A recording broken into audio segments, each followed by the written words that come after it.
Like అక్కర్లేదు, subscribe అక్కర్లేదు. మీరు ఇచ్చే కామెంట్ మాకు చాలా ముఖ్యం. దయచేసి మీ అభిప్రాయాన్ని కామెంట్ రూపంలో తప్పకుండా తెలియజేయండి.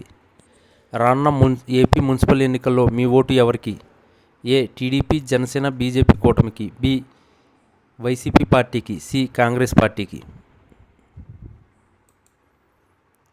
ఆంధ్రప్రదేశ్ రాజకీయాల్లో ఇప్పుడు ఒకటే చర్చ సాగుతుంది. అదే కాంగ్రెస్ సీనియర్ నేత తులసిరెడ్డి వైఎస్ జగన్మోహన్ రెడ్డిపై స్పందించిన విమర్శల అస్త్రాలు. సాధారణంగా సామాన్యుడిగా రాజకీయ విశ్లేషకులు సైతం తులసిరెడ్డి ఈసారి మాత్రం మునుపెన్నడూ లేని రీతిలో విరుచుకుపడ్డారు. ముఖ్యంగా జగన్ సొంత చెల్లెలు షర్మిల రాజకీయంగా జగన్ను ఢీకొట్టడానికి ముందే తులసిరెడ్డి తనదైన శైలిలో జగన్ వైఖరిని ఎండగట్టడం ప్రాధాన్యం సంతరించుకుంది.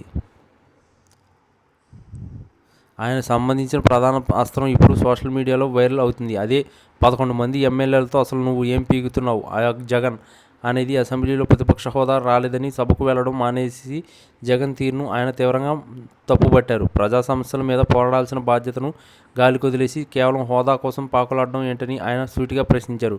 11 మంది ఎమ్మెల్యేలు ఉన్నారు, వారు అసెంబ్లీకి వెళ్ళకపోతే ప్రజలకు ఏం ఉపయోగమని ఆయన నిలదీశారు. గతంలో అధికారంలో ఉన్నప్పుడు అహంకారంతో వ్యవహరించినందుకే ప్రజలు ఇన్ని తక్కువ సీట్లు పరిమితం చేశారని, ఇప్పుడు కూడా అదే అహంకారాన్ని ప్రదర్శిస్తే భవిష్యత్తులో జగన్ రాజకీయ ఉనికి ప్రశ్నార్థకంగా అవుతుందని హెచ్చరించారు. షర్మిల వచ్చి తన అన్నను నిలదీయక ముందే తులసిరెడ్డి ఈ స్థాయిలో జగన్ను ఏకిపారేయడం వెనుక బలమైన రాజకీయ కారణం ఉందని విశ్లేషకులు భావిస్తున్నారు. ప్రజలు అధికారం ఇచ్చింది పాలన చేయడానికో లేదా ప్రతిపక్షాల్లో నుండి ప్రశ్నించడానికో కానీ పారిపోవడానికి కాదని ఆయన వ్యాఖ్యానించారు. 11 మంది ఎమ్మెల్యేలతో అసెంబ్లీకి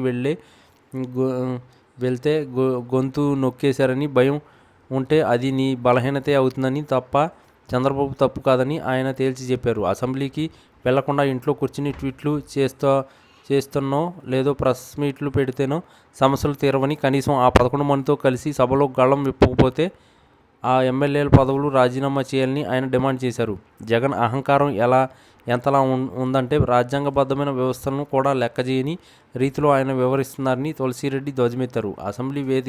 అసెంబ్లీ అనేది దేవాలయం వంటిదని, అక్కడికి వెళ్ళకపోవడం అంటే ప్రజలను అవమానించడమని ఆయన విశ్లేషించారు. షర్మిల కాంగ్రెస్ పగ్గాలు చేపట్టిన తర్వాత జగన్ మీద దాడి పెంచుతున్నారని అందరూ భావిస్తున్న తరుణంలో ఆమె కంటే ముందే తులసిరెడ్డి జగన్ రాజకీయ వైఫల్యాలను ఏకరూపు పెట్టడం ఇప్పుడు చర్చనీయాంశంగా మారింది. ప్రతిపక్షాల హోదా కోసం కోర్టుకు వెళ్లడం మానేసి ప్రజల్లోకి రావాలని జగన్ పతనం ఇప్పుడే మొదలైందని ఆయన హెచ్చరించారు. ఈ 11 మంది ఎమ్మెల్యేల ప్రదర్శన కూడా కేవలం జగన్ స్వార్థం కోసమే తప్ప ప్రజల కోసం కాదని తులసిరెడ్డి విమర్శలు గుప్పించారు. మొత్తానికి తులసిరెడ్డి చేసిన ఈ వ్యాఖ్యలు అటు వైసీపీ శ్రేణులు ప్రకంపనలు సృష్టిస్తుంటే, ఇటు సోషల్ మీడియాలోనూ నెటిజన్లు ఇటు ఆయన సూటి ప్రశ్నలు స్పందిస్తున్నారు. ఎమ్మెల్యేలు అంటే ప్రజాప్రతినిధులు, వారు సభకు వెళ్ళనప్పుడు ఇంకెందుకు ఆ పదవులు అని తులసిరెడ్డి అడిగిన ప్రశ్న నేరుగా జగన్ వైఖరిని తలకిందులు చేస్తుంది.